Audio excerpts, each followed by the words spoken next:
윤석열 정부 출범 6개월밖에 안 됐는데 대통령 퇴진을 외치는 촛불 집회 단상에 직접 올라가셨어요.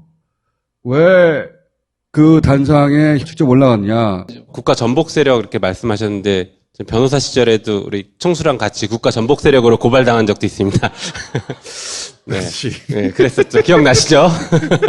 저는 10월 8일 날 처음 나갔었는데 창피함이 먼저 컸어요. 6개월 밖에 안 된 게 아니라 6개월이나 참고 기다렸던 거잖아요. 외국에서 욕설 파문에 막말 파문에 그걸 거짓말로 덮으려고 했던 그 시기에 이 정부가 창피하고 대통령이 창피해서 나가기 시작했습니다.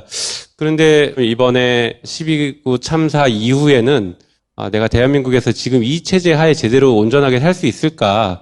또 한편으로는 집회 현장에 윤 정부는 불법 딱지를 붙이기 시작할 건데 국회의원들도 나온다. 라는 집회면은 불법 딱지를 붙이기 어렵거든요. 그래서 시민들과 함께 있고 시민들을 지키거나 보호하거나 그런 차원에서도 나간 것도 있습니다. 네.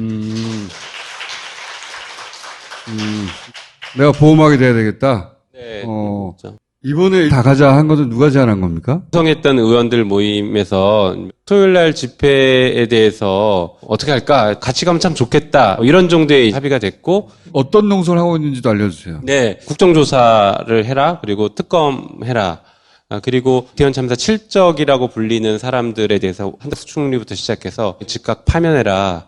그리고 대통령의 진정한 사과. 네. 그렇죠. 이 요구들을 받아들이지 않을 경우에 우린 대통령 퇴진 운동 하겠다라고 약속을 드렸습니다. 6개월 겪어봤잖아요. 나는 이게 제일 심각하다고 생각한다.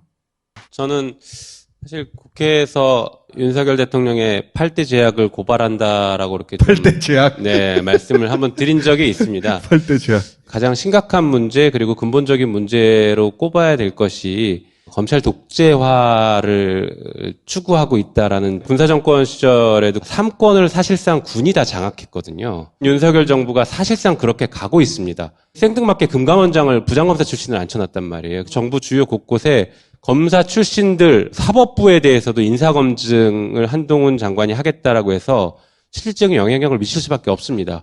그리고 입법부 역시 다음번 총선 때 보시면 검사 출신들로 상당히 많이 채워질 것이다 생각이 들고.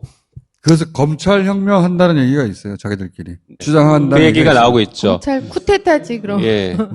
그래서 저는 저 혼자라도 먼저 튀어나가서 퇴진 운동을 하겠다라고 했고 윤석열 대통령이 임기를 끝까지 마치는 것을 도저히 바라볼 수 없다라는 생각을 여전히 가지고 있습니다.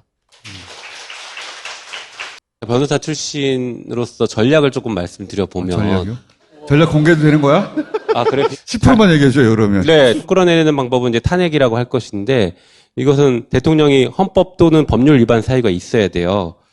그런데 정교분리 원칙을 위반하고 있다라는 게 굉장히 중요한 사유가 됩니다. 자, 이게 굉장히, 그렇죠. 아직 우리가 의심하고 있잖아요. MBC에서도 방송했고, 그런데 대통령실에서는 거기에 대해서 해명도 못해요. 와, 이거 생각 못했다, 이거. 네. 정교분리는 헌법에 명확하게 규정이 있습니다. 정교분리를 위반하면 헌법 탄핵 사유예요, 이겁니다. 의원님, 네. 오늘 여기까지만 들을게요. 이 정도만 노출하겠습니다. 정교분리해서 지금. 엊그제 국회 그 5분 자유 발언에서 했던 8대 제약이라고 그 중에 하나예요, 이게. 정교분리. 저희는 무대에까지 올라갔지만 무대에 올라가지 않았지만 참석한 의원들도 꽤 있습니다. 아. 예, 저희한테도 이게 조용히 와서 나도 갔었어 이렇게 얘기하는 분들이 있습니다.